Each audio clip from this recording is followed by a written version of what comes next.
साहित्य, संगीत और कला से विहीन व्यक्ति बगैर पूछ के पशुओं के समान होता है। लेकिन इस नगरी में जहां अमृतलाल नागर आए हैं, वहीं संगीतकार नौशाद रहे हैं, वहीं यहाँ पर बिरजू महाराज की थापे, लच्छू महाराज की थापे लोगों ने सुनी है। आज भी तमाम बड़े बड़े कलाकार यहाँ पर, योगेश प्रवीण ऐसा इतिहासकार रहा है, रानी लीलाराम कुमार भार्गव ऐसी स्वयं सेविका रही है। मैं कह सकता हूँ बड़ी पुष्ट और बलिष्ठ सांस्कृतिक पहचान लखनऊ की है।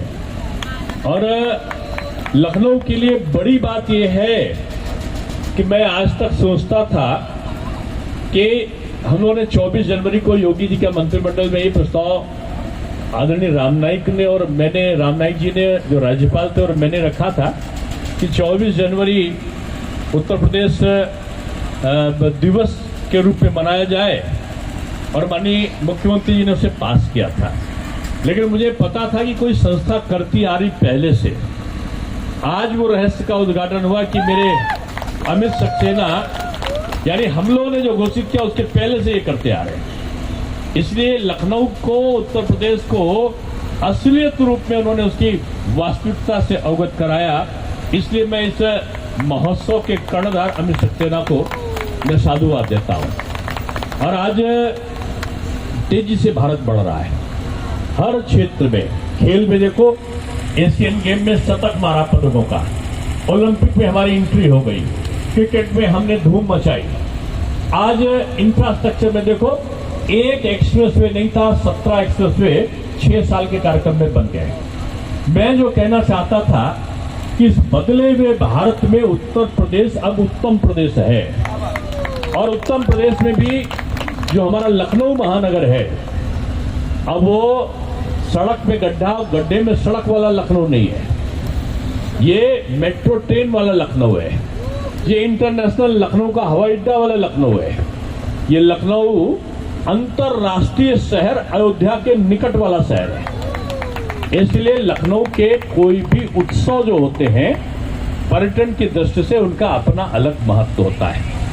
लखनऊ महोत्सव होता था, बहुत बड़े बड़े महोत्सव हुए, लेकिन इस महोत्सव का जिसमें हम लोग आज आए हैं, इसलिए इसकी असली महत्वता है कि ये यूपी महोत्सव यानी यूपी दिवस की याद दिलाता है। इसलिए इस महोत्सव की सफलता की मैं कामना करता हूं। इस पूरी टीम को मैं साधुवाद देता हूं कि आपके दिन प्रतिदिन, और मैं कह के जा रहा हूं कि आप कह रहे हो कि पंकज जी यहां पर ले आए या राकेश पांडे ले आए, तो ये मान के चलो इतनी भीड़ होगी कि लखनऊ के किसी भी कार्यक्रम में उतनी भीड़ नहीं होगी, क्योंकि जानकीपुरम को मैं जानता हूं। मैं महापौर था 2006 में, तो जानकीपुरम में पानी के उसमें लोग तैरते थे और सारे के सारे लोग आ जाते थे।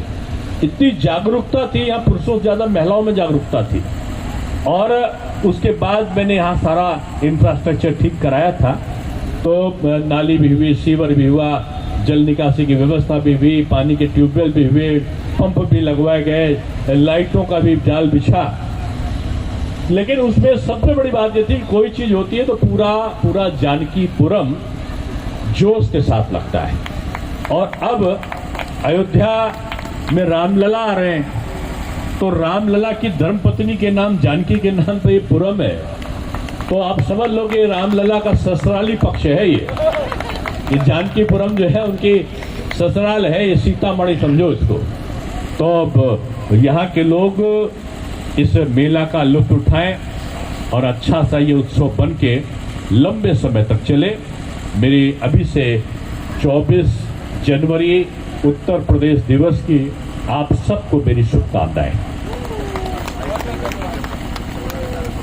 देखिए, एक और चीज बताया कि 22 जनवरी को यहाँ की क्षेत्र की जनता को जरूर आना चाहिए, क्योंकि रामलला विराजमान होंगे अयोध्या में और जानकीपुरम में रामोत्सव होगा 22 जनवरी को। यहाँ पर धूम मचेगी।